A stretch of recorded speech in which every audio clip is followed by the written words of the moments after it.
আৰম্ভণিতে এটা কথা কৈ লওঁ, আপুনি সদায় ৰাইজৰ হৈ মাত মতা মানুহ, আপুনি ৰাইজৰ লগত থাকে। প্ৰথমবাৰৰ কাৰণে দেখিলোঁ যে আপোনাৰ জিলাখনতে আপোনাৰ বিৰুদ্ধে প্ৰতিবাদ হৈছে, ধৰ্ণা দিছে, আৰু আপোনাৰ বিৰুদ্ধে কিছু মানুহে আজি কথা কৈছে, আৰু এনেকুৱা পৰ্যায়ত কৈছে যে আপুনি ক্ষমা খুজিব লাগিব বুলি কৈছে। আচলতে কথাটো কি? মানে পৰহি এটা ঘটনা ঘটিলে, পৰহি নে কালি নেকি, কালি এটা ঘটনা ঘটিলে। কালি আবেলি 4 বজাত মই ডিচিৰ লগত এটা আলোচনাত বহিছিলোঁ। ডিচিৰ লগত আলোচনাটোত বহুতে মই ডিচিক অলপ ককৰ্থনা কৰিলোঁ। ককৰ্থনা বুলি আমাৰ অসমীয়া শব্দত যিটো শব্দ আছে আৰু ককৰ্থনা, যথেষ্ট মই ককৰ্থনা কৰিলোঁ। মোৰ একমাত্ৰ টপিকটো আছিলে যে চৰকাৰে ক্ষতিপূৰণ দিয়াই নাই, মাত্ৰ তৎকালীন সাহায্য এটা টকা 15,000 দিছে। শব্দটো তৎকালীন সাহায্য, কিন্তু 33 দিন হৈ গ'ল। 33 দিনৰ পাছতো, প্ৰলয়ৰ 33 দিনৰ পাছতো সেই তৎকালীনটো হোৱা নাই। তৎকালীনটো মোৰ আধা সংখ্যক মোৰ সমষ্টিৰ মানুহে পোৱা নাই। আচ্ছা, তো মই সেইটোক লৈ পৰহিৰ দিনা ৰাতি ঠিক 10:30 বজাত মানে মই এজন এডিচিৰ লগত কথা পাতি আছিলোঁ যে মোৰ কিমানজনে পালে, কিমানজন বাকী আছে। কাৰণ মোৰ ঘৰ ঘেৰাও কৰা নিচিনাকৈ সদায় মানুহ হাজাৰ হাজাৰ মানুহ আহি আছে শিৱসাগৰ। মোৰ একদম পৰিস্থিতি বেয়া যে ছাৰ পোৱা নাই হুলস্থুল। তো মই এডিচিক সুধিলোঁ 10 মান বজাত। এডিচিয়ে এজনে ক'লে, যিজন দায়িত্বত থাকে, তেতিয়া ক'লে যে এটা কথা ছাৰ, যদি মানে এতিয়া আমি কৈছে যে আমি 18,000 পৰা 22,000 মানৰ ভিতৰত দিলোঁ আপোনাৰ সমষ্টিৰ, কিন্তু বাকী মানুহবিলাকক দিবলৈ তেওঁ কৈছে যে 37,000 মান মানুহৰ এনেকুৱা ক্ষতি হৈছে যেন অনুমান হৈছে, বাকীখিনিক দিবৰ কাৰণে কোনো ৰাস্তা নাই এতিয়া। যদি দিব লাগে তেতিয়াহ'লে আপোনাৰ মানে অসম চৰকাৰে যিটো পৰ্টেল, যিটোত মানে ৱেবছাইট আছে, যিটো SDMA বুলি কয়, যিটো আজমা বুলি কয়, তো এই যিটো ৱেবছাইট আছে সেইটো যদি খুলি নিদিয়ে, সেই ৱেবছাইটটোত অকল 1 লাখ বানপীড়িতক 15,000 টকা দিবলৈহে তাত অনুমতি আছে, আৰু 1 লাখটো যিহেতু শেষ হৈ গৈছে, এতিয়া আমি আৰু নতুনকৈ দিব নোৱাৰোঁ, এনেকৈ ক'লে। মই বোলো কি কৰিব লাগিব? ক'লে যে এইটো মুখ্যমন্ত্ৰীক কৈ যদি আপুনি এইটো খোলাই দিব পাৰে। আৰু তেওঁ এইবুলিও ক'লে যে সুশান্ত বৰগোহাঁই ডাঙৰীয়াও ফোন কৰি আছে ডিচিলে যে তেওঁৰ মানুহবিলাকেও পোৱা নাই, তেওঁ মানুহখিনিও ভৰাব লাগে, কিন্তু ডিচিয়ে একো কৰিব পৰা নাই, এনেকৈ ক'লে। ময়ূৰ বৰগোহাঁয়ে ফোন কৰি আছে, বেলেগ বেলেগ সমষ্টিৰ পৰাও ফোন কৰি আছে, কিন্তু একো কৰিব পৰা নাই। যদি CMA এইটো খুলি দিয়ে তেতিয়াহে হ'ব। ময়ো ৰাতি 10:30 বজাত ফটকৈ মাৰি দিলোঁ CMক। CMA ফোনটো ধৰিলে, লগে লগে এটা চাউণ্ড হওঁতে তেওঁ ফোনটো ধৰিলে, ধৰি ক'লে কোৱা। মই ক'লোঁ আপুনি হেৰিটো খুলি দিব লাগে, ৱেবছাইটটো খুলি দিব লাগে। তো মোৰ সমষ্টিৰ ইমান মানুহে হেৰি পোৱা নাই, মাত্ৰ 15,000 দিছে আপুনি, কিন্তু সেইটোও পোৱা নাই, আপুনি এইটো খুলি দিব লাগে। তৎক্ষণাত ক'লে যে মই কালি ৰাতিপুৱাই খুলি দিম, এইটো খুলি দিলে হ'বতো, এনেকৈ কৈছে মোক। মই হ'ব। মই ক'লোঁ মই 3বাৰ ৰিপিট কৰিছোঁ তেওঁ। মই দাদা আপোনাক এটা কথা সুধি লওঁ, মই আকৌ এতিয়া ডিচিক ক'ম আকৌ আপুনি কাইলৈ খুলি দিব বুলি। খুলি দিব নাই, কালি আকৌ মই লাজ পাম নেকি, এনেকৈ সুধিছোঁ। নাই তুমি ডিচিক কৈ দিয়া, এনেকৈ ক'লে। মই লগে লগে ডিচিজনক ফোন কৰিলোঁ, ডিচিজনক ফোন কৰিলোঁ, আৰু মই ক'লোঁ যে কাইলৈ ৱেবছাইটটো খুলি দিব SDMA, গতিকে আপুনি কাইলৈ মোৰ মানুহখিনি যিমান পৰিয়াল আছে বাকী সেই মানুহখিনিৰ নামটো ভৰাই দিব। আৰু মই ক'লোঁ যে ডিমৌ আৰু হেৰি চব গোটেইকেইটা সমষ্টিৰে ভৰাই দিব আপুনি। তেতিয়া তেওঁ মানে মোক কৈ আছে যে এইটো মানে এনেকুৱা কিবা গণ্ডগোল আছে, টেকনিকেল এনেকুৱা গণ্ডগোল আছে। মই ক'লোঁ এইবিলাক বাদ দিয়ক, মই আপোনালোকৰ গোটেই কথাখিনি বুজি লৈছোঁ এডিচিৰ পৰা, আৰু আপুনিও বুজি পাইছে, তো আপুনি এইটো কথা বাদ দিয়ক, মুঠতে কাইলৈ খুলি দিব, মোৰ মানুহখিনি কাইলৈ আপুনি পোৱাৰ ব্যৱস্থা কৰি দিব। মই এনেকৈ ক'লোঁ।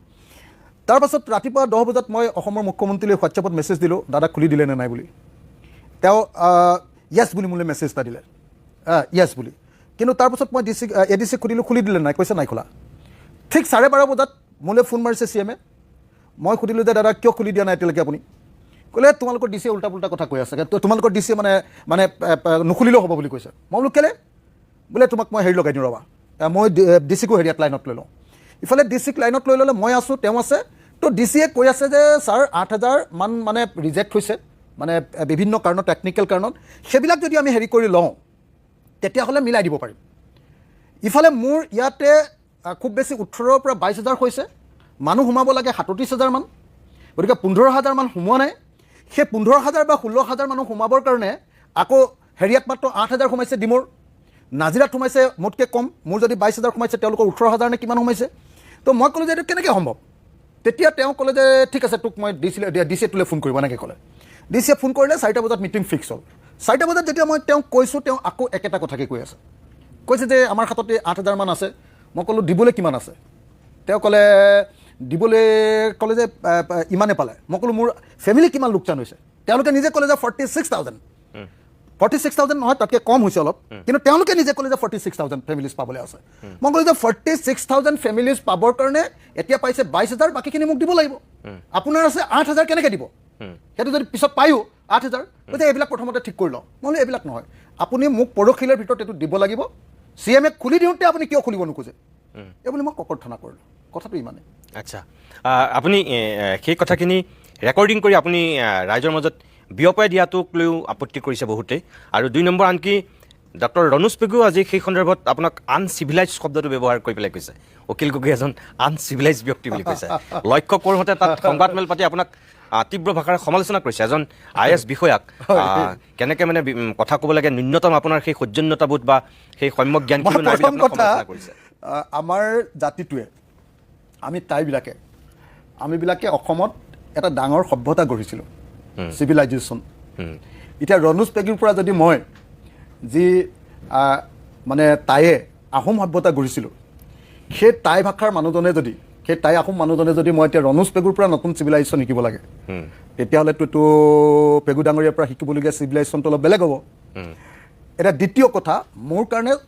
প্ৰশ্নটো মাত্ৰ কেৱল আৰু কেৱল এটা যে চৰকাৰ প্ৰত্যেকটো ক্ষেত্ৰতে বিফল হৈছে চৰকাৰ প্ৰথমতে ৰেস্কিউ কৰাত বিফল হৈছে উদ্ধাৰ কৰাত কমপ্লিট বিফল তাৰ আগত ব্যৰ্থ হৈছে তেওঁলোকে আমাৰ যে দুৰ্যোগটো আহিব সেই খবৰটো দিয়াত বিমল বৰাই নিজে স্বাধীনতা দিৱসৰ দিনা কৈছে যে 19 তাৰিখৰ আবেলি ডিচিয়ে তেওঁক ফোন কৰি জনাইছে যে মন জিলাৰ ডিচিয়ে আমাৰ ডিচি শিৱসাগৰৰ ডিচিক ফোন কৰি জনাইছে যে এটা ডাঙৰ দুৰ্যোগ আহি আছে গতিকে তেওঁলোক সাৱধান হ'ব লাগে ডিচিয়ে গাৰ্জেন মিনিষ্টাৰক জনালে ডিচিয়ে জনতাক নজনালে যদি ডিচিয়ে জনতাক জনাই দিলেহেঁতেন বা গাৰ্জেন মিনিষ্টাৰে যদি জনতাক জনাই দিলেহেঁতেন তেতিয়াহ'লে আমাৰ অন্তত চাৰ্টিফিকেটখিনি বাচিলেহেঁতেন আমাৰ মানুহৰ 100টা মানুহৰ জীৱনটো অন্তত বাচিলেহেঁতেন ঘৰবিলাক বাৰু গ'লহেঁতেন আমাৰ বাকীবিলাক চব গ'লহেঁতেন কিন্তুতো আমাৰ 100টা মানুহৰ মানুহ বাচিলেহেঁতেন আৰু চাৰ্টিফিকেটখিনি বাচিলেহেঁতেন সেইখিনি অন্তত আমি আঁতৰাই আনিব পাৰিলোহেঁতেন গতিকে প্ৰথম কথা যে তেওঁলোকে ৱাৰ্ণিং দিয়াৰ ক্ষেত্ৰত ব্যৰ্থ হৈছে 2 নম্বৰ ৰেস্কিউ অপাৰেশ্যনৰ নামত 7 দিনলৈকে একোৱেই নাই মই জীৱনত প্ৰথমবাৰ গম পালোঁ যে অসমত 3.5 কোটি মানুহ আছে আৰু 3.5 কোটি মানুহক উদ্ধাৰ কৰিবৰ কাৰণে অসমৰ হিমন্ত বিশ্ব শৰ্মা চৰকাৰে 560 জন মাত্ৰ SDRFৰ এই যে মানুহবিলাক যে SDRFৰ মানুহবিলাক মাত্ৰ 560 জন দৰমহা নিদিয়া কণ্টেক্সুৱেল মানুহ ৰাখিছে মাত্ৰ গোটেই অসমখনত মাত্ৰ 15খন নে 16খন নাও আছে আপুনি কল্পনা কৰক গোটেই অসমখনত 3.5 কোটি মানুহক বচাবৰ কাৰণে ষ্টেট গভৰ্ণমেণ্টৰ হাতত 15খন নে 16খন নাও আছে আৰু মাত্ৰ 560 জন মানুহৰ কৰ্মচাৰী হিচাপে ৰাখিছে তাকো তেওঁলোকক দৰমহা নিদিয়ে আৰু সেই নাওবিলাকো বিভিন্ন জিলাত 3খন 4খন এনেকৈ আছে চাগে মই যেতিয়া প্ৰথমতে সুধিছোঁ যে মোক নাও লাগে প্ৰথম মই যেতিয়া সুধিছোঁ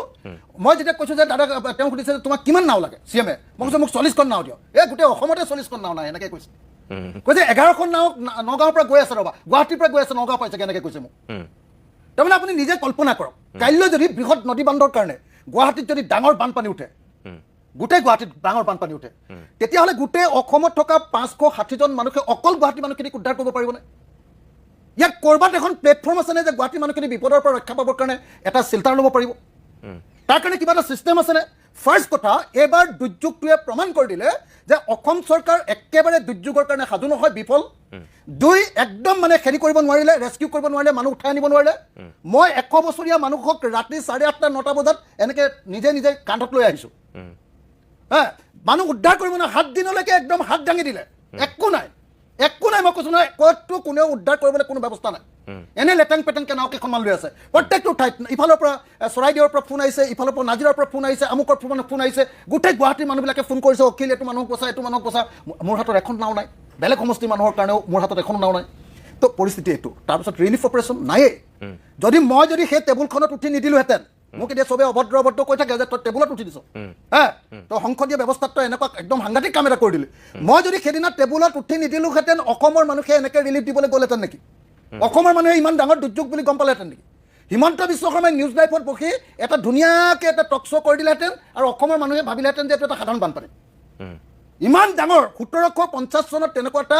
মহাপ্ৰলয় অসমলৈ আহিছিলে বুলি আমি হিষ্ট্ৰীত পঢ়িবলৈ পাওঁ 1750 চনৰ পাছৰ এইটো দ্বিতীয় ডাঙৰ মহাপ্ৰলয়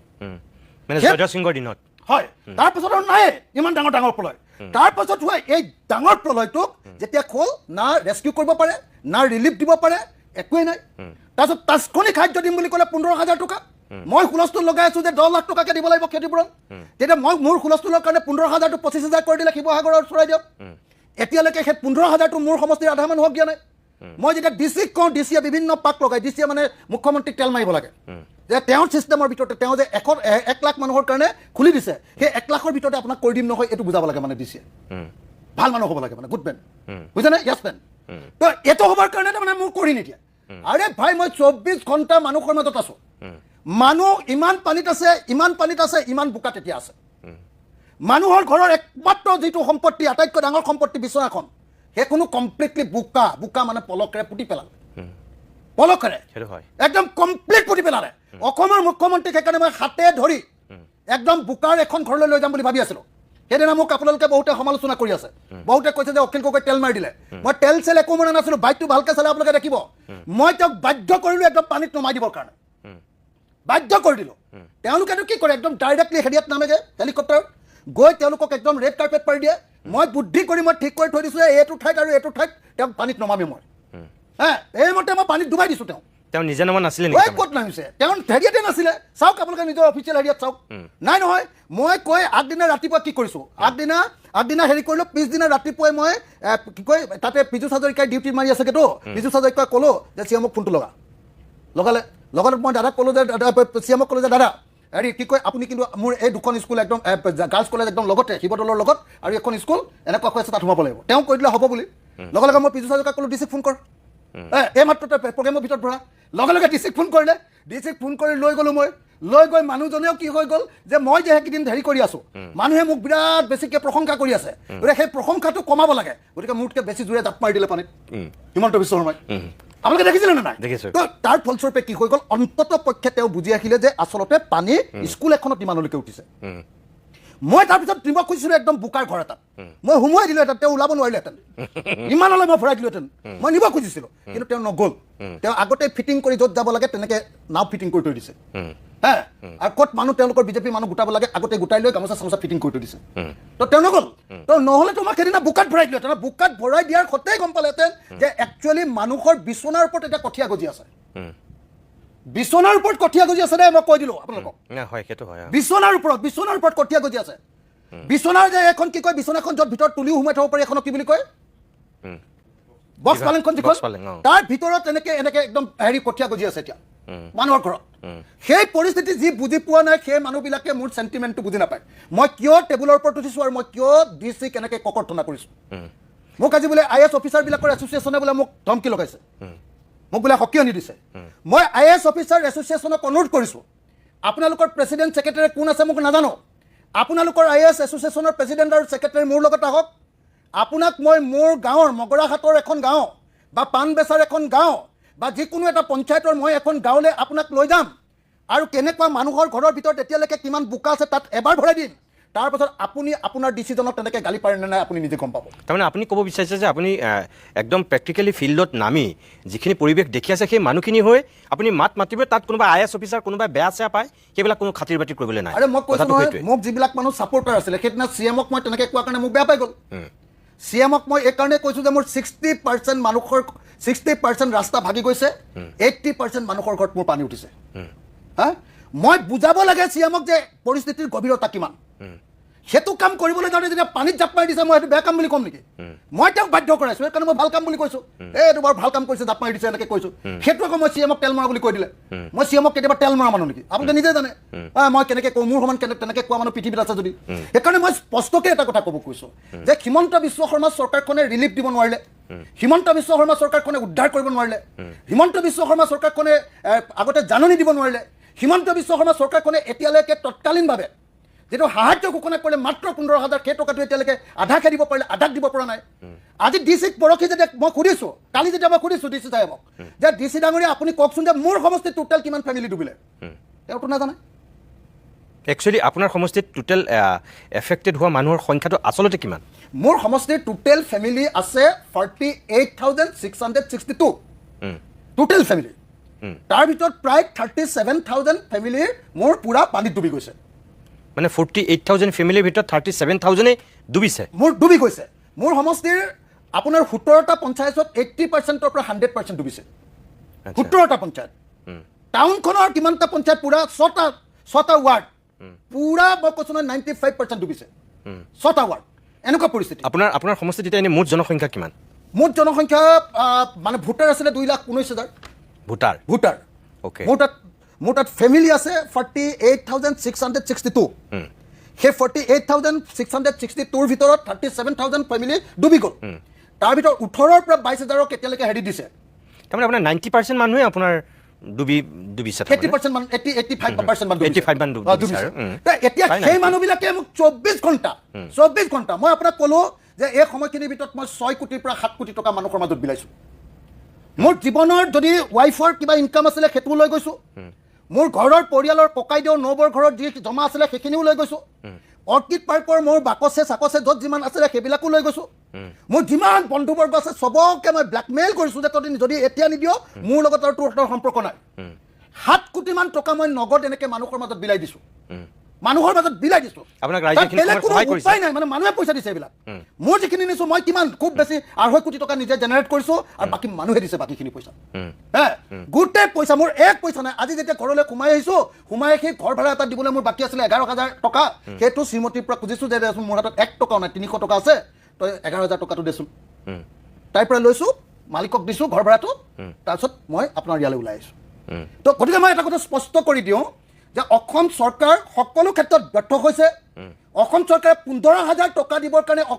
অকল মই ডিচিক গালি পাৰি থাকিলে একো লাভ নাই হিমন্ত বিশ্ব শৰ্মাই অকল 1 লাখ মানুহকে দিব পাৰিবি বুলি চাবি লগাই থৈ দিছে অথচ মানুহৰ ক্ষতি হৈছে 2 লাখ কিমানটা পৰিয়াল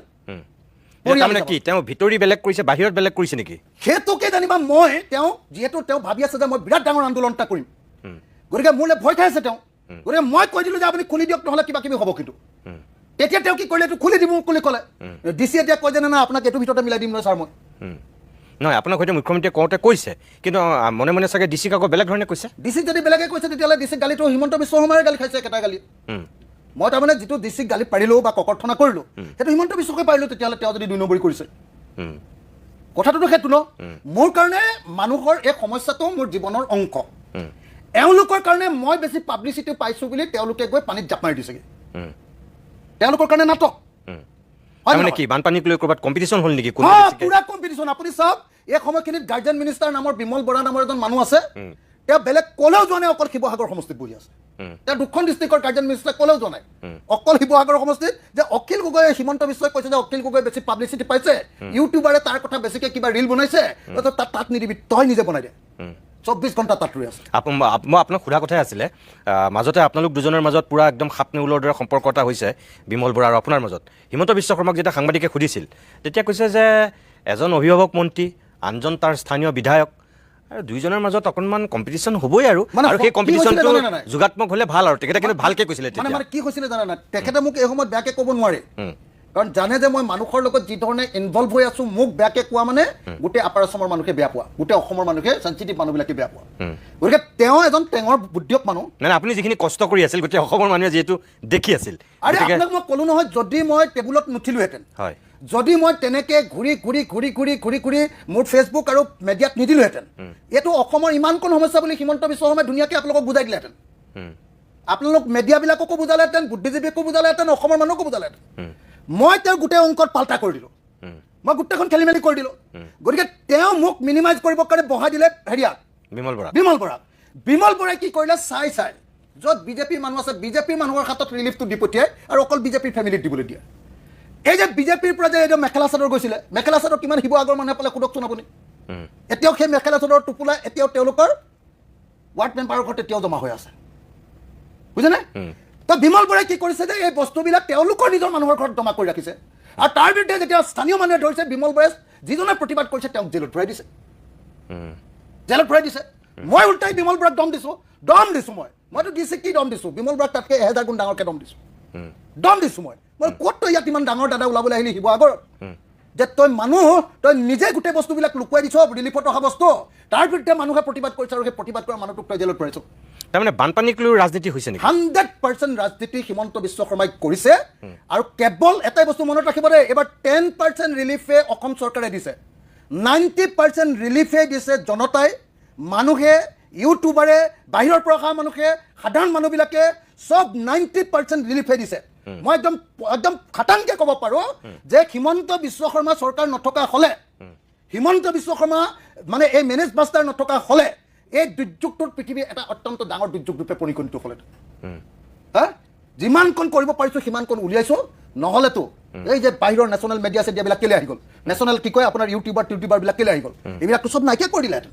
হুলস্থুল কৰি এনেকুৱা পৰিস্থিতিৰ সৃষ্টি কৰি দিলোঁ যে উপায় নাপায় কি হৈ গ'ল যে তেওঁ কিছুমান কাম কৰিবলগীয়া হৈছে মোক দেখুৱাবৰ কাৰণে 15,000 টকা দিম মই কোৱাৰ কাৰণে কৰিছে 25,000 টকা সেইটো কৰি দিম মই হাল্লা কৰাৰ কাৰণে কৈছে এতিয়া কৈছে যে 1,70,000 টকাৰ পৰা গাঁৱত 3,85,000 ভিতৰত দিম বুলি কৈছে মই কৈছোঁ যে নহ'ব এইটো 10 লাখ দিব লাগিব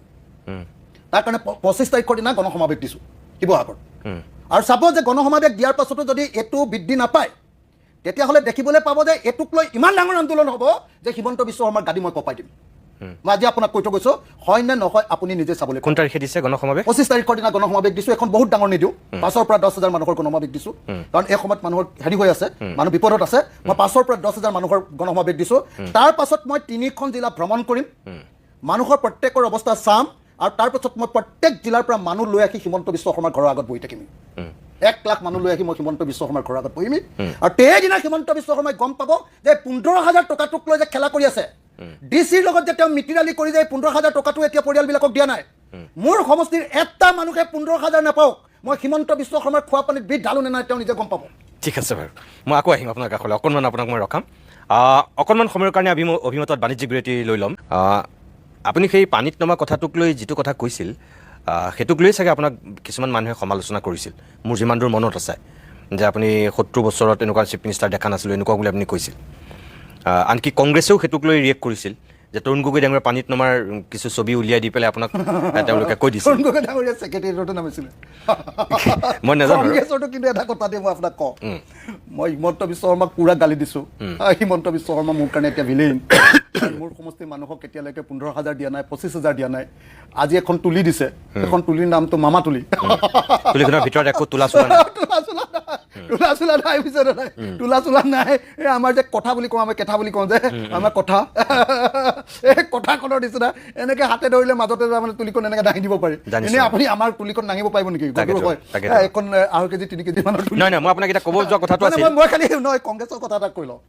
মই যেনেকৈ হিমন্ত বিশ্ব শৰ্মাক সঁচাকৈ সমালোচনা কৰিছোঁ একেটা সমালোচনা বাৰু গৌৰৱ গগৈক কৰিব লাগে নে নাই চাওকচোন গৌৰৱ গগৈ বেলেগ বাদ দিয়কচোন আচলতে এই দুৰ্যোগটো হৈছে অকল যোৰহাট লোকসভা সমষ্টি মই যেনেকৈ খাটিব লাগে গৌৰৱ গগৈ সিমান খাটিব লাগে একদম লাগে হয়নে নহয় কাৰণ অকল যোৰহাট লোকসভা সমষ্টিত হৈছে মই যেনেকৈ বিধানসভাৰ টেবুলত উঠিছোঁ তেওঁ লোকসভাত তেনেকুৱা ধৰণৰ এটা ৰোল প্লে কৰিব লাগিছিলে যাতে গোটেই ভাৰতবৰ্ষৰ মানুহে গম পায় যে এইটো এটা বিৰাট ডাঙৰ ডিজাষ্টাৰ কেটাষ্ট্ৰফিক ডিজাষ্টাৰ হেভক এটা কিন্তু দুৰ্ভাগ্যবশতঃ এখন আইনৰ সংশোধনী এমেণ্ডমেণ্ট বুলি আমি যাক কওঁ সেই এমেণ্ডমেণ্টৰ লগত 2টা বাক্য কোৱাৰ বাহিৰে তেওঁ এটা শব্দও সংসদত নকলে অথচ ইতিহাসত আজিলৈকে ভাৰতৰ লোকসভাত মানে ডেপুটি লিডাৰ অফ কংগ্ৰেছ একমাত্ৰ তেওঁৱেই হৈছে তাৰপাছত তেওঁ নকলে তাৰপাছত তেওঁৰ বডি লেংগুৱেজ চাওক আজিলৈকে হাফ পেণ্ট পিন্ধি এটা ঠাইত গ'ল নেকি চাওক আপুনি নিজে এতিয়ালৈকে বোকাত খোজ এটা দিয়া নাই তাতকৈ আকৌ দেৱব্ৰত শইকীয়া দাদাই আকৌ বহুত কষ্ট কৰিছে হাফ পেণ্ট পিন্ধি ঘূৰি ফুৰিছে দেৱব্ৰত শইকীয়া দাদাই একদম গেলা বোকাৰ মাজত ঘূৰি আছে মই দেখিছোঁ মই নিজেও দেখিছোঁ এওঁ গোটেই তেওঁতো হাৰিছে তেওঁতো নকৰিলেও হ'লহেঁতেন এওঁক জিকাইছে এওঁক পইচা খৰচ নকৰাকৈ জিকিছে কিন্তু তাৰ পাছত এতিয়া বিপদৰ সময়ত তেওঁ যোৱা নাই আৰু এতিয়ালৈকে 1 টকা মই ক'তো দিয়া দেখা নাই তেওঁ 1 টকা মই গোটেই জীৱনৰ মোৰ যিমান পইচা আছিলে চব দি দিলোঁ মানুহৰ পৰা য'ত যেনেকৈ পাৰোঁ অনুৰোধ কৰি দম দি গালি দি ব্লেকমেইল কৰি যেনেকৈ পাৰোঁ চবৰ পৰা পইচা নি মই সমষ্টিৰ মানুহক দিছোঁ এতিয়াও মই 1.5 কোটি টকা দিলেহে মই শিৱসাগৰৰ পৰা ওলাই আহিব পাৰিম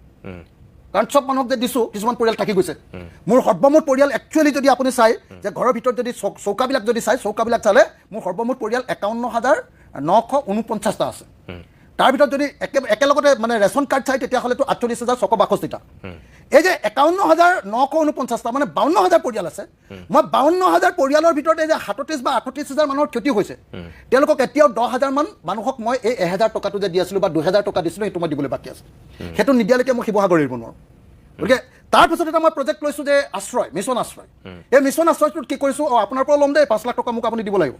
আপোনালোকৰ জন্তুদাই দিব লাগিব মোক মই জন্তুদাই আপোনাৰ হেৰিয়াক মালিকনীকটো মই কৈয়ে থৈছোঁ হেৰিয়াক কি কয় আমাৰ এই স্মিতাক্ষীক কৈ থৈছোঁ যে তই মোক 5 লাখ টকা দিবই লাগিব মুঠতে এই 5 লাখ টকাটোৰে মই 25,000 টকাকৈ 20টা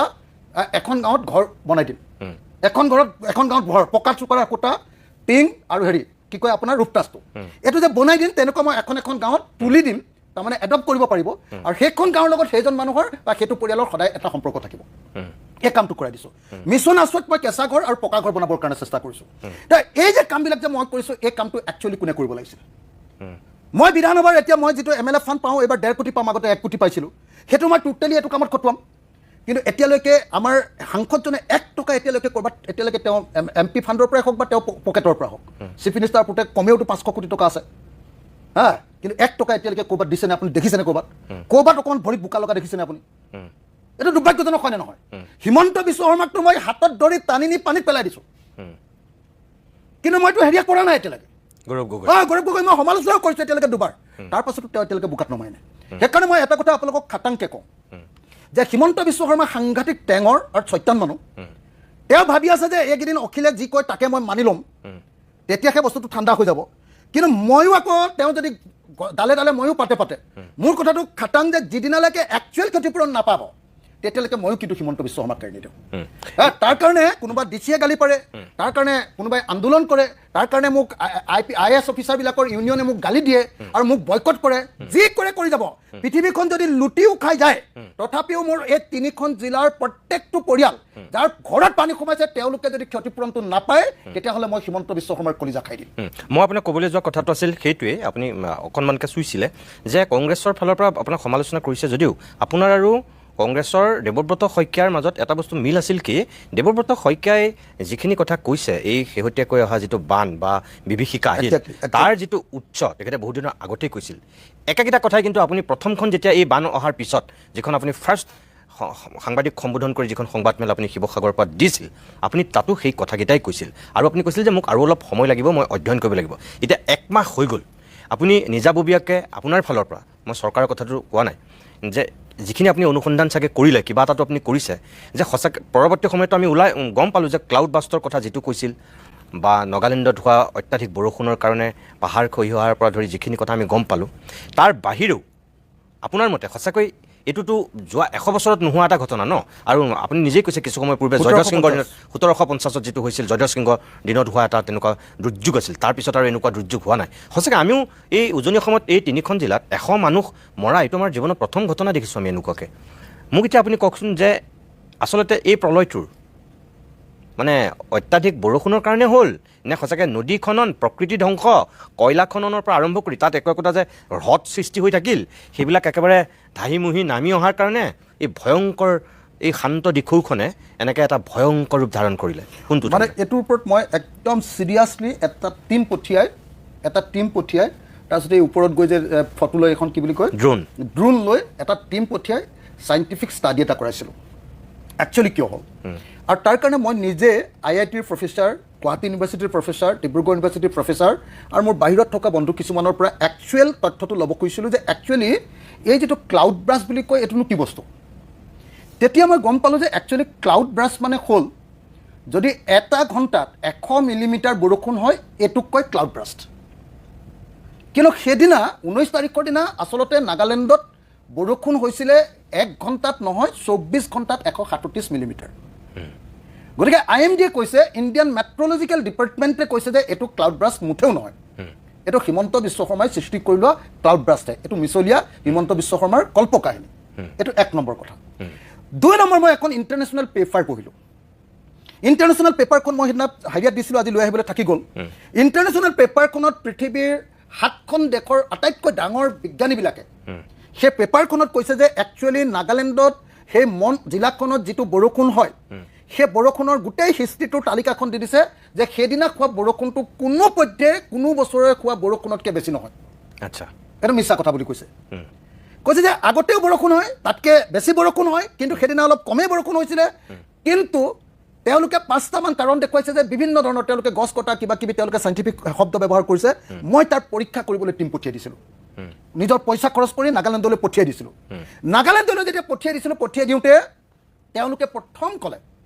যে একচুৱেলি কি হৈছে যে নাগালেণ্ডৰ এই পাহাৰৰ ওপৰত সাংঘাতিক ধৰণৰ কয়লাৰ খনি বহি গৈছে সাংঘাতিক ধৰণৰ কয়লাৰ খনি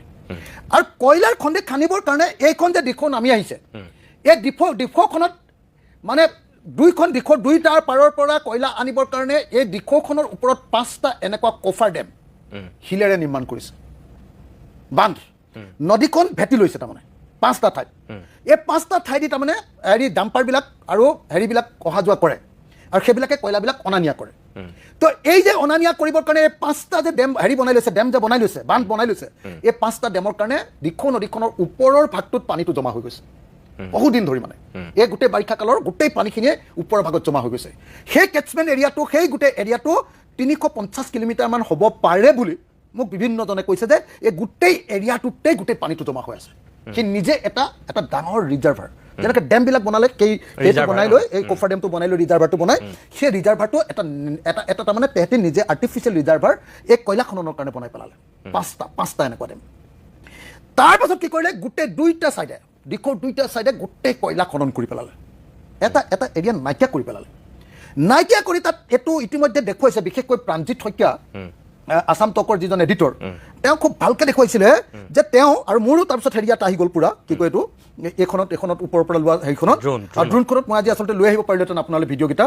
তো তাত আহি গ'ল যে একচুৱেলি তাত ডাঙৰ ডাঙৰ লেক আকৌ সেই পাহাৰবিলাকত হৈছে যিবিলাকত পানী জমা হৈ আছে যেতিয়া পুৰা বৰষুণ হ'ল পাহাৰবিলাক ভাগিলে ৰাস্তা ভাগিলে সেই লেকবিলাকৰ পানীবিলাকো তললৈ নামি আহিলে আকৌ সেই 5টা যে ডেম বনাইছিলে হেৰিয়াৰ শিলৰ যে ডেম বনাইছিলে অকণমান পানী যাবৰ কাৰণে হেৰিখনত ফুটা ৰাখিছিলে এই গোটেই ডেমকেইটা একেলগতে ভাঙি লৈ আহিলে ভাঙি লৈ অহাৰ লগে লগে ওপৰত ইমান দিন ধৰি জমা হৈ থকা গোটেই পানীখিনি একেলগতে গুচি আহিলে গুচি অহাৰ কাৰণে আটাইতকৈ ডাঙৰ প্ৰব্লেমটো হ'ল কি যে দিখৌখন আপোনালোকে যদি দিখৌৰ গঠনটো লক্ষ্য কৰে এইটো বস্তু এই গঠনটো মই দেখিছিলোঁ যে এজন সাংবাদিকে আমাৰ উৎপল বৰা নামৰ এজন যোৰহাটৰ সাংবাদিকে দিখৌৰ গঠনটো খুব ভালকৈ দেখুৱাইছিলে নদীৰ পাৰটো দিখৌৰ গোটেই নদীৰ পাৰটো তাৰমানে শিলেৰে গঠিত সেইটো হয় ওপৰত অকল মাটি আছে অকল ওপৰতহে অকণমান মাটি আছে গোটেইটো একদম শিলেৰে গঠিত সেই গোটেই শিলবিলাক সিহঁতে খান্দি দিলে সেই গোটেই শিলবিলাক খান্দি খান্দি খান্দি খান্দি একদম পাহাৰৰ ওপৰৰ পৰা তললৈকে য'ত এতিয়া যে নেপালী খুঁটি হৈছে তাৰ তললৈকে কি কৰিছে তাৰ তলৰ কেইখনমান বাগান পৰ্যন্ত টোটেলি খান্দি পেলালে আৰু আটাইতকৈ ডাঙৰ কথা সেই শিল খননৰ এটা হেৰি মই দেখিছিলোঁ তাত হয় মানে ওপৰত অলপ মাটি তলটো গোটেইটো শিল একজেক্টলি সেইটোৱে এই গোটেই শিল মানে আপুনি কল্পনা কৰিব নোৱাৰিব যে এখন চাহ বাগান মানে আমাৰ উজনি অসমত কিমান ডাঙৰ সকলোৱে জানে অতি কমেও 500 হেক্টৰ মাটিৰ চাহ বাগান 500 হেক্টৰ মানে 3500 বিঘা মাটিৰ চাহ বাগান সেই গোটেই বাগান দীঘলে পথালিয়ে গোটেইটোৱে মাটি হেৰি খান্দি দিলে দটো হ'ল আপোনাৰ পুৰা 10টা হাতী পুত যাব পৰা তাত শিল খান্দি দিলে ইফালে সেই সময় সেই ঠাইখিনি গোটেইখিনিতে দিখৌ নদীত 24 কিলোমিটাৰ আকৌ হেৰি নাই মথাউৰিও নাই তাৰ ফলস্বৰূপে কি হৈ গ'ল দিখৌখনৰ নিজৰ কোনো এই যে শিলবিলাক খান্দি দিলে চাইণ্টিফিকেলি এটা নিয়ম আছে যে নদীত যদি 1 কেজিৰ এটা শিল থাকে তাৰ তলত 3 কেজি বালি থাকে এই শিলটো যেতিয়া নদীখনৰ পৰা খান্দি দিলে নদীৰ পাৰটোৰ পৰা খান্দি দিলে গোটেই বালিবিলাক নামি আহি আমাৰ দিখৌখন পুতি পেলালে দিখৌখন পুতি পেলোৱাৰ কাৰণে দিখৌত যেতিয়া পানী আহিলে যেতিয়া দিখৌখন এনেকৈ পুতি পেলালে চাৰিওফালে গুচি গ'ল মথাউৰি নাই আকৌ সেইবিলাক গাঁতবিলাক আছে চাৰিওফালে গুচি গ'ল ডেভাষ্টেশ্যন লুখুৰাখন গাঁও মই য'ত জন্ম লাভ কৰিছোঁ জীৱনত কেতিয়াও বানপানীৰ নামটোকে শুনা নাই আমাৰ দদাইদেউৰ ল'ৰাটোৱে যেতিয়া শুনিলে যে বানপানী আহিছে সেই হালুৱাটিং পাইছেহি তেতিয়া মটৰ চাইকেল লৈ কেনেকুৱা বানপানী চাবলৈ গৈছিলে ঘূৰি আহি নাপালেহে তেহেঁতৰ ঘৰটো উটুৱাই লৈ গুচি গ'ল এখন আমাৰ মানুহৰ অৱস্থা গতিকে মই আপোনালোকক ক'লোঁ যে এই ডেভাষ্টেশ্যনটোৰ কাৰণে মূলতঃ জগৰীয়া 3টা বস্তু এটা বস্তু হ'ল যে এই দিখৌত কৰা এই যিটো আপোনাৰ মানে প্ৰথমটো হ'ল যে কয়লা খননৰ কাৰণে এই যে ডেম বনাই দিছিলে আৰু সেইটোৰ মাষ্টাৰ মাইণ্ড হ'ল আমাৰ Sushanta Borgohain water resource minister আৰু এইবাৰ তাৰ আকৌ তাতকৈ ডাঙৰ মিনিষ্টাৰজনক দি দিছিলে আমাৰ জয়ন্ত মল্ল বৰুৱাক তাক চোৱা চিতা কৰিবৰ কাৰণে আচল মানে একদম গোটেই শিলৰ আৰু কয়লাৰ গোটেই কাৰবাৰটো চাবলৈ এইবাৰ দিছিলে জয়ন্ত মল্ল বৰুৱা চিণ্ডিকেট মাষ্টৰ এইবাৰ আগতে পীযুষ হাজৰিকা চিণ্ডিকেট মাষ্টৰ আছিলে এতিয়া জয়ন্ত মল্ল বৰুৱা অসমৰ চিণ্ডিকেট মাষ্টৰ এই জয়ন্ত মল্ল বৰুৱাৰ লগত কথা পাতি এতিয়া মানে হেৰিয়ে কি কৰে আমাৰ সুশান্ত বৰগোহাঁই মন্ত্ৰী হোৱাৰ আগৰ পৰা এই গোটেই কয়লা খনিবিলাক চোৱা চিতা কৰে আৰু কি কৰে সেই তাৰ পৰা অহা কয়লাবিলাক ৰাখি এই যে তুলিত যে হেৰি কৰে লুট কৰে ট্ৰেইনত আকৌ সেই তুলিত লুট কৰাই নহয় সেই কয়লাৰ চাৰ্টিফিকেট আনি আকৌ লিডু মাৰ্ঘেৰিটা আৰু এই অৰুণাচলৰ হেৰিবিলাকো তালৈকে আনে এই গোটেই কাৰবাৰটোৰ কাৰণে কি হৈ গ'ল এই গোটেই পাহাৰ খহিলে ৰাস্তা খহিলে পানী বাঢ়ি আহিলে এইটো 1 নম্বৰটো কয়লা খনন 2 নম্বৰটো শিল খননৰ মাষ্টাৰ মেইন মানুহটো হ'ল আকৌ কয়লা খননৰ এটা ছাইডৰ মাষ্টৰ আকৌ হেৰি সোণাৰী MLA কি নাম আছিলে ধৰ্মেশ্বৰ কোঁৱৰ এটা ছাইডৰ মাষ্টৰ আকৌ আনটো ডাঙৰ ছাইডটোৰ মাষ্টৰ হ'ল সুশান্ত বৰগোহাঁইৰ ওপৰত আকৌ জয়ন্ত মল্ল এইবিলাক চিণ্ডিকেটৰ মাষ্টৰ তো তাৰ ফলস্বৰূপে কি হ'ল তাৰপিছত আকৌ শিল খননটোত আকৌ কি কৰে শিলখনতো সুশান্ত বৰগোহাঁই আছে আৰু সুশান্ত বৰগোহাঁইৰ লগত আমাৰ নাজিৰাৰ এম এল এজন আছে কি বুলি কয় তাৰ নাম ময়ূৰ বৰগোহাঁই ময়ূৰ বৰগোহাঁই কয়লাৰ পৰা অলপ কমকৈ পায় বুলি শুনিছোঁ সেইটোক লৈ কাজিয়া আছিলে এতিয়া জয়ন্ত মল্লই দায়িত্ব লোৱাৰ পৰা ময়ূৰ বৰগোহাঁই গোটেইটো দায়িত্ব দিয়াৰ কথা আছিলে সি মিনিষ্টাৰ হৈ গ'ল কাৰণে হেৰি সুশান্ত গতিকে সুশান্তই মিনিষ্টাৰ হিচাপে তাতে পইচা পাব আৰু গতিকে চিণ্ডিকেটটো ইয়াক চলাবলৈ দিব এইটো কথা চলি আছিল এতিয়া চলি থাকোঁতে ময়ূৰ বৰগোহাঁইক দিব এবাৰ ময়ূৰ বৰগোহাঁই গোটেই কয়লাটো চালেহেঁতেন আগতে অলপ কমিশ্যন পায় এবাৰ গোটেইটোৱে দায়িত্ব তাক দিলেহেঁতেন যেনেকৈ ভাস্কৰ শৰ্মাই হেৰিটো চাই অৰুণাচলটো যেনেকৈ আপোনাৰ শদিয়াৰ এম এল এজনে চাই কি নাম কয় বলিন চেতিয়াই ভাস্কৰ শৰ্মাই লিডুৱাৰ মাৰ্ঘেটে যেনেকৈ চাই তেনেকৈ কৰিব কৈছিলে আৰু তাৰ মেইন মানুহজন আকৌ আমাৰ হিমন্ত বিশ্ব শৰ্মা তেখেত জানিবা নেদেখে আৰু তেখেত অদৃশ্য জানিবা তেখেতৰ নামটো কোনো ল'ব নোৱাৰে আপোনালোকৰ টিভিটো নোলায় বেলেগ টিভিটো ওলাব নোৱাৰে তো এতিয়া এই যে কাৰবাৰটো এই কাৰবাৰটোৰ কাৰণে কি হ'ল এই তিনিটা কাৰবাৰ মই আকৌ ক'লোঁ কয়লা খনন শিল খনন আৰু বালি খনন এই তিনিটাৰ কাৰণে এটা অভূতপূৰ্ব পৰিস্থিতি হ'ল আৰু তাৰ কাৰণে 100% মই ক'লোঁ যে বিজেপি চৰকাৰৰ মন্ত্ৰী সুশান্ত বৰগোহাঁই ময়ূৰ বৰগোহাঁই আৰু ধৰ্মেশ্বৰ কোঁৱৰ এই তিনিজন মানুহ মূলতঃ জগৰীয়া আৰু তাৰপাছত তেহঁতৰ হাংগু পাংগুবিলাক গোটেইবিলাক ঠিক আছে মই আপোনাক অকণমান আকৌ ৰখাম ধন্যবাদ জনাইছোঁ প্ৰিয় দৰ্শক অখিল গগৈৰ কথাখিনি যদি সঁচা হয় তেনেহ'লে তাৰমানে সাপ হৈ খুটি বেজ হৈ জৰা যিটো নীতি সেই নীতিটো এতিয়াও এই শিৱসাগৰৰ নাজিৰা সোণাৰী চৰাইদেউ সেই অঞ্চলটোত তাৰমানে বাহাল আছে নেপালী খুঁটিলৈকে এই প্ৰক্ৰিয়াটো আজিৰ দিনতো তাৰমানে বাহাল আছিল এইটোৱেই আমি অখিল গগৈৰ কথাৰ পৰা গম পাইছোঁ অকণমান সময়ৰ কাৰণে পুনৰ বাণিজ্যিক বিৰতি ল'ম তাৰপিছতে এই বান বিভীষিকাৰ প্ৰকৃত কাৰণ কি তেখেতে যোৱা 1 মাহত অধ্যয়ন কৰিনো ঘূৰি মেলি কি দেখিলে কি শুনিলে সেয়া নিজেও জানিছোঁ আৰু আপোনালোককো মই জনাইছোঁ এই যে আপুনি এতিয়া বিৰতিৰ পূৰ্বে যিকেইটা কথা ক'লে কয়লা খনন শিল খনন নদী খননৰ এইটো বহুদিনৰ আগতেই দেৱব্ৰত শইকীয়াই প্ৰথমজন ব্যক্তি চাগে তেখেতে উল্লেখ কৰিছিল সেই কথাখিনিক যদি গুৰুত্ব দিয়া হ'লহেঁতেন আজি চাগে এই 100জন মানুহৰ মৃত্যু নহ'লহেঁতেন নেকি মোৰ নিজৰ তেনেকুৱা এটা মনলৈ আহে কথা আপুনি নিজে কি বুলি ভাবে বাৰু যদি কথাখিনি গুৰুত্ব দিয়া হ'লহেঁতেন নিশ্চয় এইটো যদি গুৰুত্ব দিয়া হ'লহেঁতেন মানে নিশ্চয় সেইটো হ'লহেঁতেন দেৱবদাৰ আচলতে নিজৰ সমষ্টি আছিলে এইটো একদম নিজৰ সমষ্টি নাজিৰা সমষ্টি গতিকে দেৱবদাৰ সমষ্টিতে 2006-7 মানৰ পৰা সেই কামটো চলিছে দেৱবদাৰ সমষ্টিতে তেতিয়াতো কংগ্ৰেছ চৰকাৰ আছিল তেতিয়াহ'লে কিয় বন্ধ কৰিব নোৱাৰিলে তেতিয়াৰ মানৰ পৰা ষ্টাৰ্ট হৈছে কামবিলাক দেই এইটোতো তেতিয়াও কংগ্ৰেছ চৰকাৰ দিনত এইকেইটা মানুহেতো মানে চিণ্ডিকেটৰ মাষ্টাৰ আছিলে ন হিমন্ত বিশ্ব শৰ্মা হাতেতো মাষ্টাৰ আছিলে ৰকিবুল হুছেইন হিমন্ত বিশ্ব শৰ্মা প্ৰদ্যুৎ বৰদলৈ কংগ্ৰেছতে আছিলে গোটেইবিলাক চব কংগ্ৰেছৰে মানুহ আছিলে প্ৰডাক্টকেইটাতো চববিলাক কংগ্ৰেছৰে মাল না তো গতিকে তো এতিয়া সেই তেওঁলোকৰ দিনৰ পৰা একচুৱেলি এই ঘটনাটো ঘটি আছিলে আৰু সেইটো বিজেপি চৰকাৰ অহাৰ পৰা কোনেও মানে যিহেতু মেডিয়া চেডিয়াবিলাকে একদম মাতিব নোৱাৰা হৈ গ'ল কংগ্ৰেছ চৰকাৰ দিনততো মেডিয়াত যথেষ্ট সক্ৰিয় আছিলে মেডিয়াই পূৰা ধৰে বগৰাই উঠিয়ে মাজে মাজে একদম মানে চৰকাৰক কপাই দিয়ে কিন্তু বিজেপি চৰকাৰ দিনৰ পৰা আপোনালোকে নিজে জানে যে মেডিয়া অৰ্গেনাইজেশ্যন চববিলাক আৰু অসমততো মাতি আছিলোঁ মইহে মোকেতো NSC লগাই দিলে আৰু বহুত দিন জেলত ৰাখিলে তাৰপিছত মই নিজে MLA হৈ গ'লোঁ গতিকে মতা মানুহে নাইকিয়া হৈ গ'ল ন দেৱবদাই সেই সময়ত মই দেখিছিলোঁ কৈছিলে হয় তেওঁ উল্লেখ কৰিছিলে মাজে মাজে উল্লেখ কৰিছিলে যদিও মই কিন্তু যদি সেইটো সমষ্টিৰ বিধায়ক হ'লোহেঁতেন আকৌ মই নিজে ফিল্ডত গৈ বন্ধ কৰিলোহেঁতেন এতিয়া মোক আচল কথাটো কওক আপুনি যে এইবাৰেই যে তাত এই বিভীষিকাটো আহিল তেনেকুৱাটো নহয় অহা বছৰৰ পৰা যদি উত্তৰ অসমৰ বানৰ দৰে যদি ৰূপ ল'বলৈ লয় আজিৰ দিনটোতো মই আপোনাক কৈ দিলোঁ চাওক আজিৰ দিনটোত যদি আকৌ কেনেবাকৈ তেনেকুৱা বৰষুণ হয় পানী আহিলেই মানে তেতিয়াহ'লে আকৌ আমাৰ চেলেঙাটোত পানী উঠিব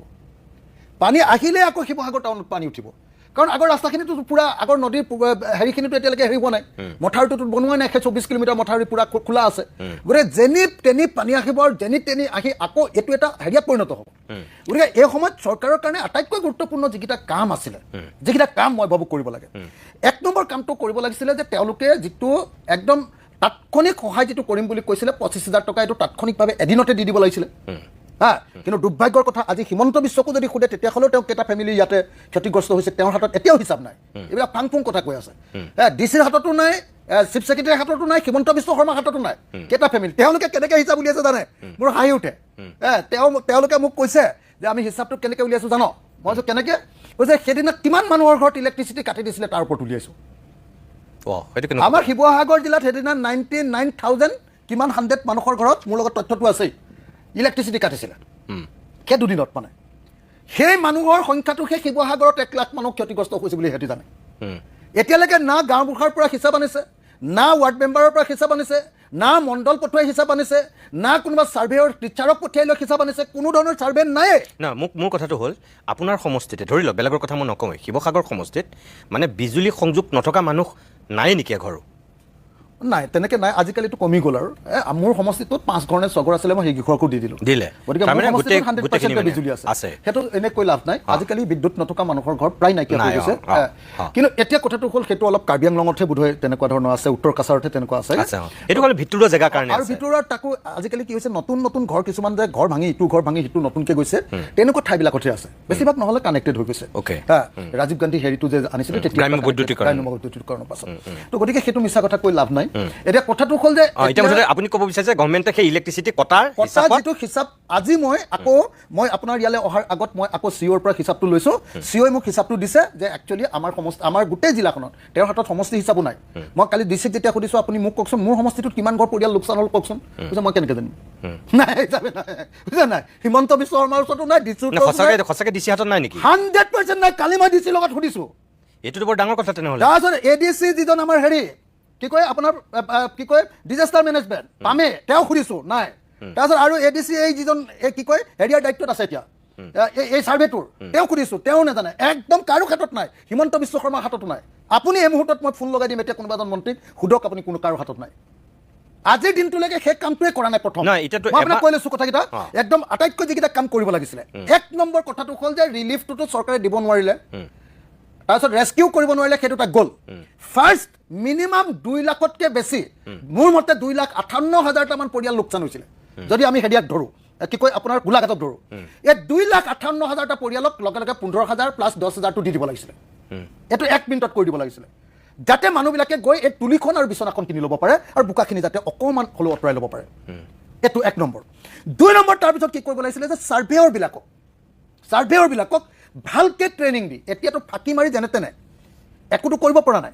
গতিকে ফাঁকি মাৰি যেনে তেনে টাউনত কি হ'লে, টাউনত যিবিলাক মানুহৰ ঘৰত সোমাইছে তেওঁলোকক মিনিমাম 1,20,000 টকা দিবলৈ, গাঁৱত যিবিলাক মানুহৰ ঘৰত পানী সোমাইছে তেওঁলোকক মিনিমাম 1,70,000 টকা দিবলৈ, আৰু মেক্সিমাম 3,85,000 টকা দিবলৈ এতিয়া ছাৰ্ভিচ চলি আছে। কি জানে, এটা ফিচাৰীত এবিঘা মাটিত 1,333 টকা ক্ষতিপূৰণ দিব। এবিঘা মাটিত যিটো মাছ গুচি গ'ল, সেই ফিচাৰীটোত ক্ষতিপূৰণ কিমান দিব জানে? 1,333 টকা। 1,333 টকাত এটা এবিঘাৰ ফিচাৰীত পোৱালি দিবলৈতো নহ'বই, তাত কণীটো অকল কিনি আনি দিব পাৰিব। কণী যে মাছৰ কণী কিনি আনি দিব পাৰিব, তাৰ বাহিৰে তাততো নহ'ব ভাই একো। তাৰপিছত গাহৰিৰ কাৰণে দিছে 4,000 টকাকে। গাহৰিক 4,000 টকাত পৃথিৱীত ক'ত পায় আপুনি কওক? গাহৰি পোৱালি এটাৰ দাম 8,000 টকা। গতিকে মই কৈছোঁ যে যদি গাহৰি এই যে 4,000 দিছে, এটা ঠেঙহে কিনি আনিব লাগিব, হয়নে? ডাঙৰ গাহৰি এটা যে মৰিছে 4,000 টকা দিব। আপুনি কথাটো কল্পনা কৰক। এটা পকা ঘৰ ভাগি ছিগি শেষ হৈ গ'লে 1,20,000 টকা দিব। এটা পকা ঘৰৰ গোটেই ভাগি ছিগি শেষ হৈ গ'লে তাৰ এটা খুটা, এই তলত ডাঙৰকৈ হেৰিটো বনাই এটা খুটা বনাবলৈ 1,20,000 টকা লাগে। এতিয়া সেইকাৰণে মই মুখ্যমন্ত্ৰীক বাৰম্বাৰ কৈ আছোঁ যে আপুনি প্ৰেক্টিকেল হওক। প্ৰথম কথা, এই পইচা আপুনি 1 পইচাও নিজৰ পৰা নিদিয়ে। এই পইচা আহিব NDRFৰ পৰা। NDRF মানে হ'ল চেণ্ট্ৰেল গভৰ্ণমেণ্টৰ পুঁজি। আকৌ যদি চেণ্ট্ৰেল গভৰ্ণমেণ্টৰ পুঁজিটো মই চাওঁ, এইটো আমি অসমৰ মানুহে বুজি লোৱা দৰকাৰ। 2020-21 চনৰ পৰা যে হিমন্ত বিশ্ব শৰ্মাই ইমান যে দপদপাই থাকে, 2020-21 চনত হিমন্ত বিশ্ব শৰ্মাই বিচাৰিছিলে যিমান, তাৰ পৰা বিচাৰিছিলে 2,000 কোটি নে 4,000 কোটি টকা, পালে কি অনুমোদন দিলে 437 কোটি টকা, কিন্তু পালে মাত্ৰ 44 কোটি টকা। 21-22 টকাও নিদিলে। 22-23 বিচাৰিছিল 1,309 কোটি টকা, অনুমোদন দিলে 520 কোটি টকা, কিন্তু পালে অকল 160 কোটি টকা। 23-24 বিচাৰিছিলে তেওঁলোকে 117 পালে, দিলে কি কয় অনুমোদন দিলে 73, পালে 0। 25-26 722 কোটি টকা বিচাৰিছিলে, নাপালে, 1 টকাও নিদিলে। 2024-25 অকল 29 কোটি টকা দিলে। তো তাৰমানে কি NDRFৰ পুঁজিবিলাক ইহঁতে খৰচে নকৰে। খৰচ কৰিবলৈ হ'লে এইবিলাক কামত খটুৱাব লাগিব। মানুহৰ দুৰ্যোগ হৈছে, তাত পইচাটো দিব লাগিব। ইহঁতে মানে কি একদম পুৰণি কলীয়া যে ৰিলিফৰ মেনুৱেলখন আছে, এবিঘা মাটিত 1,333 টকা, 1,333 টকা দিব, য'ত মাছৰ কণী কিনিব লাগিব। এটা মুৰ্গীৰ দাম দিছে, এটা হাঁহ আৰু এটা মুৰ্গীৰ দাম 100 টকা। আপুনি পৃথিৱীত ক'ৰবাত এটা হাঁহ এতিয়া আজিৰ দিনত 100 টকাত ক'ৰবাত পাব নেকি? কিন্তু হিমন্ত বিশ্ব শৰ্মাই যদি স্পেচিয়েল হাঁহ ক'ৰবাত উলিয়াইছে মই নাজানো। নহয়, মই জনাততো এইখিনি এতিয়া কৰা নহয়, এইখিনিতো আগৰ যিখিনি মানে ৰেজিষ্টাৰত এনেকৈ মেনুৱেল যিটো মেনুৱেলত মই সেইটোৱে কৈ আছোঁ। মই সদায় গভৰ্ণমেণ্টক কৈ আছোঁ যে এই মেনুৱেলটো এনেকুৱাকৈ বনাব লাগে যিটো মেনুৱেলত আজিৰ দিনটোত আমি অকল চেণ্ট্ৰেল গভৰ্ণমেণ্টৰ পৰাই যাতে ডাইৰেক্ট পুঁজিটো আমি 10 লাখ টকা এটা পৰিয়ালক দি দিব পাৰোঁ।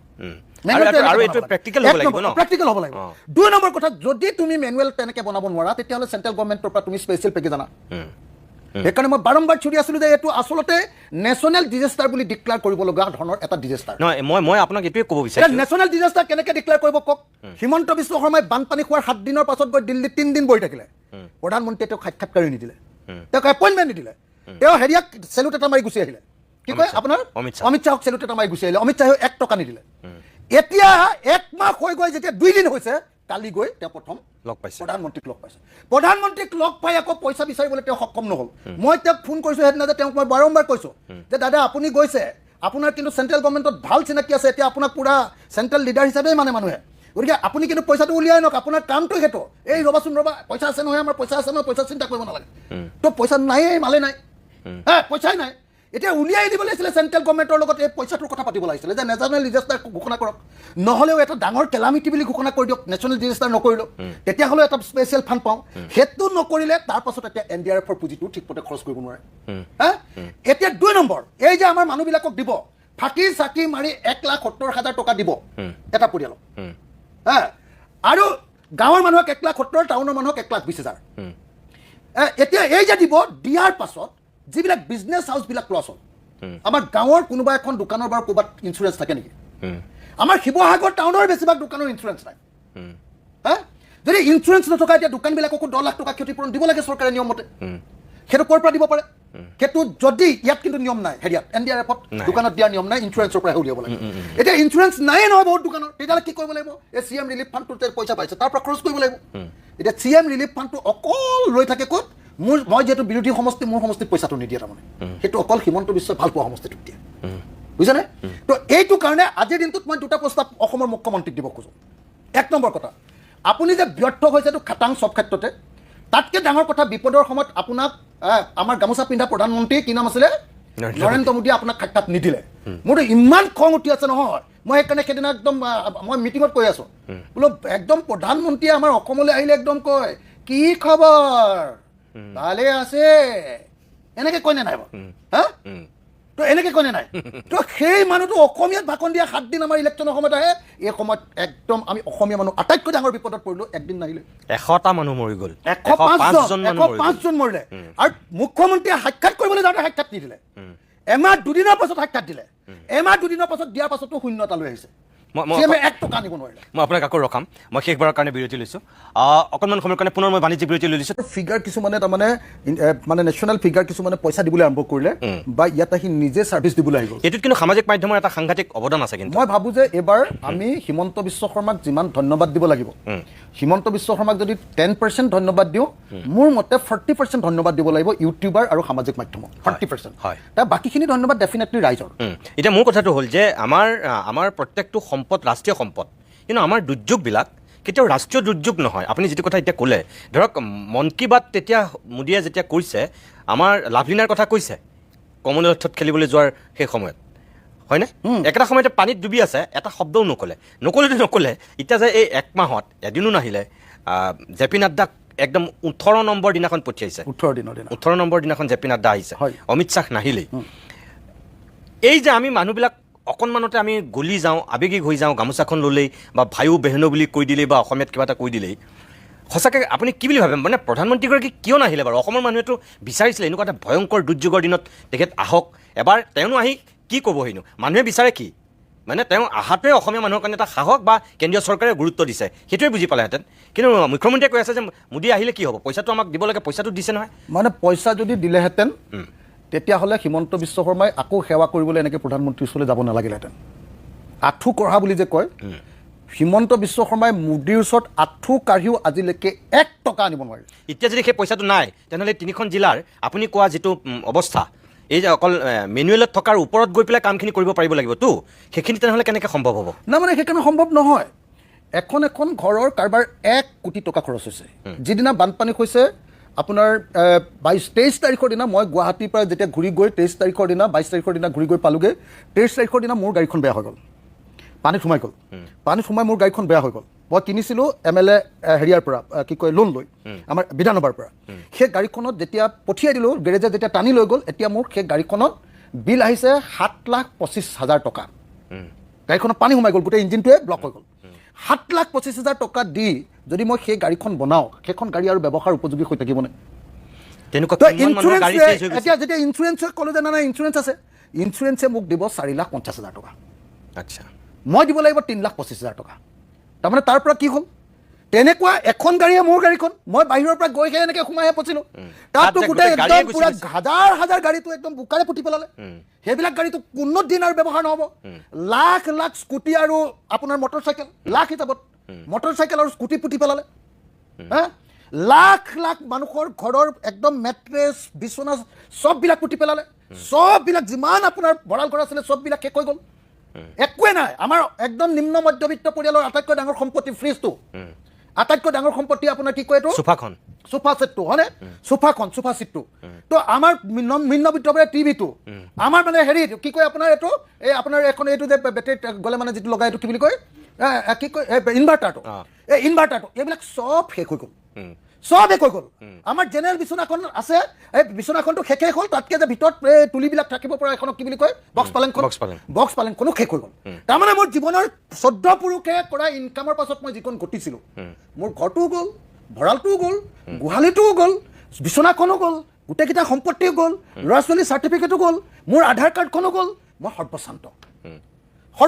হোৱাৰ পাছত এটা পৰিয়ালক মিনিমাম 10 লাখ টকা দিব লাগেনে নাই মই ডিমাণ্ড কৰোঁতে মানুহে কৈ আছে যে তই 10 লাখ টকা কেলৈ ডিমাণ্ড কৰিছ মই কৈছোঁ যে 10 লাখ টকাটো মিনিমাম সেইটোতো টকাই নহয় এটা পৰিয়ালৰ আটাইতকৈ দুখীয়া মানুহ ঘৰকো 10 লাখ টকা দিলে এতিয়া ঘৰ এটা বনাব নোৱাৰে ঘৰটো চাফা কৰি তাত বনাবলৈ তাৰ বস্তুকেইটা কিনিব নোৱাৰে সেইকাৰণে মই বিচাৰিছিলোঁ যে মিনিমাম চৰকাৰে 10 লাখ টকা দিয়ক আৰু মিনিমাম যদি 10 লাখ টকা দিবলৈ হয় বিজনেছ হাউচ এটাক দিবৰ কাৰণে বেপাৰী এখন দোকানক আৰু এটা ঘৰক 10 লাখ টকাকে যদি মিনিমাম দিয়ে বাকী গাড়ী ঘোঁৰা চব গ'লেই চববিলাক যোৱাৰ পাছত যদি টকা 10 লাখো দিয়ে তেতিয়াহ'লে অন্ততঃ পৰিয়ালটো যেনে তেনে পৰিয়ালটো ষ্টাৰ্ট কৰিব পাৰে এতিয়া দিব কিমান টাউনৰ মানুহক 1,20,000 গাঁৱৰ মানুহক 1,70,000 তাৰ পৰা হাইয়েষ্ট যাব পাৰে সেইটো চব অংক কৰি দিলে এনেই মিছামিছি কথা লিখি দিলে মানে সেইটো হ'বগৈ পাৰে 3,85,000 টকা তাতকৈ আৰু নহয় কেন্দ্ৰীয় চৰকাৰৰ যে প্ৰতিনিধিটো আহিছিল সেই প্ৰতিনিধিয়ে দিয়া প্ৰতিবেদনৰ ভিত্তিটো অসম চৰকাৰে 3খন জিলাৰ কাৰণে বিশেষভাৱে অৰ্থনৈতিক পেকেজ এটা দিয়াৰ সম্ভাৱনা আছিল আপুনি কিবা গম পাইছে নেকি মানে চবে কৈছিলে যে এটা অৰ্থনৈতিক পেকেজ এবাৰ এই প্ৰতিনিধি দলটো যোৱাৰ পাছতে দিব তাৰপিছততো সেইটোতো নিমামা হৈ গ'ল একোৱে খবৰ নাহিলে তাৰপিছত মই তেতিয়াই নহ'ব বুলি যেতিয়া গম পালোঁ যেতিয়া প্ৰধানমন্ত্ৰীয়ে তেওঁক সাক্ষাৎকাৰ নিদিলে তাৰপিছত যেতিয়া প্ৰধানমন্ত্ৰীয়ে সাক্ষাৎকাৰ এইবাৰ দিলে এমাহৰ পাছত তাৰপিছত যেতিয়া ষ্টেটমেণ্টটো তেওঁ চাইছোঁ তেওঁ বোলে 100 দিনৰ খবৰ দিবলৈ গৈছিলে ঠিক আছে মই অনুষ্ঠানটো শেষ কৰিম এতিয়া মই একদম শেষত আপোনাক এটা কথা সুধিম এতিয়া কাজিৰঙাত শেহতীয়াকৈ এই ইক' চেঞ্চিটিভ জোনক লৈ যিটো বিতৰ্ক হৈছে বহুত মানুহে কৈছে যে আপুনি তাত অলপ মানে ঢিলা ভূমিকা এটা লৈছে আৰু বহুতেই কৈছে যে আপোনাৰ তাত অৰ্কিড উদ্যানখনৰ আপুনি এক্সপাণ্ড কৰিছে যিটো কাৰণে আপুনি নিজেও খলঠেকত পৰিছে যিটো কাৰণে আপুনি 2 নাও 2 ভৰি হৈ আপুনি মাজেদি এটা সুবিধাজনক নজনা মানুহবিলাকে কৈ আছে এইটো কথা কথাটো হ'ল ইক' চেঞ্চিটিভ জোনত অকল 3টা বস্তু নিষিদ্ধ আপুনি একদম চমুকৈ কওক 3টা বস্তু নিষিদ্ধ এটা হ'ল মাইনিং তাৰমানে শিল খন্দা কয়লা খন্দা এইবিলাক নিষিদ্ধ হা একচুৱেলি কাজিৰঙাখন আৰু কাজিৰঙাৰ চাৰিওপাশৰ মানুহবিলাকক ধ্বংস কৰি দিব পাৰে কাজিৰঙাৰ ওপৰ ফালে থকা চাউদাৰ্ণ পাৰ্টত থকা কাৰ্বি পাহাৰবিলাকত যদি শিল খনন কৰে 2019 চনৰ পৰা সেইটো বন্ধ হৈ গ'ল সেইকাৰণে নহ'লে কাজিৰঙাখনলৈ সেইবিলাক চব আহিয়ে গৈছিলে আৰু এই যেনেকুৱা এতিয়া প্ৰলয় আহিছিলে সেই প্ৰলয়টো আহিছিলে আৰু বা 2019 চন মানত আমি দেখিছিলোঁ 18 চন মানত সেইটো প্ৰলয় আহিছিলে সেইটো বন্ধ হৈ গ'ল কাৰণ 19 চনৰ পৰা বন্ধ কৰি দিলে এটা সুপ্ৰিম কোৰ্টৰ ভাৰ্ডিক্টত তো সেইকাৰণে মই স্পষ্টকৈ এটা কথা কওঁ মানুহবিলাকে চবেই ভুল বুজিছে তাৰ লোকেল মানুহেও ভুল বুজিছে আৰু আমাৰ এই বাহিৰৰ পৰা যিবিলাকে কমেণ্ট দি আছে তেওঁলোকেও ভুল বুজি আছে তেওঁলোকে ইক' চেঞ্চিটিভ জোন মানে কি বেছিক শব্দটো বস্তুটো বুজি নোপোৱাৰ কাৰণে কৈছে আচ্ছা মুখ্যমন্ত্ৰীয়ে বাৰম্বাৰ কৈ আছে আপোনালোকে চাব দেই হিমন্ত বিশ্বক কেনেকুৱা হিয়ান মানুহ চৈতান মুখ্যমন্ত্ৰীয়ে কৈ আছে যে ইক' চেঞ্চিটিভ জোনত অকল মাইনিংটো নিষিদ্ধ কয়লা খান্দিব নোৱাৰে শিল খান্দিব নোৱাৰে আৰু মাটি খান্দিব নোৱাৰে হয়নে এই 3টা কাম কৰিব নোৱাৰে তাৰমানে এতিয়া সেই ইক' চেঞ্চিটিভ জোনটো সেই এলেকাবিলাকৰ পৰা আঁতৰাই দিবৰ কাৰণে যে অকল 1 কিলোমিটাৰ ল'লে তাৰ অৰ্থটো হ'ল কাৰ্বি পাহাৰত এতিয়া শিল খান্দিব কাৰ্বি পাহাৰত শিল খান্দিব কাৰণ এই যে এতিয়া যে এইফালে যে আমাৰ সেইবিলাক কমি গ'লে নাই এতিয়া এইবিলাক হাল্লা কল্লা তাততো আৰু শিল খান্দিব পটককৈ নোৱাৰিব এতিয়া গতিকে এইটো ছাইডত মাথাটো মাৰিছে এতিয়া ঠিক আছে ঠিক গতিকে আছে এই মুহূৰ্তত মই এটা কথাই কওঁ দুইটা পক্ষই এইটো কথা বুজি লোৱা দৰকাৰ লোকেল আমাৰ কাজিৰঙাৰ মানুহবিলাকেও বুজি পোৱা নাই যে হিমন্ত বিশ্ব শৰ্মাই নিজৰ মানুহক ইয়াত শিলৰ মানে খনি দিবৰ কাৰণে শিল হেৰি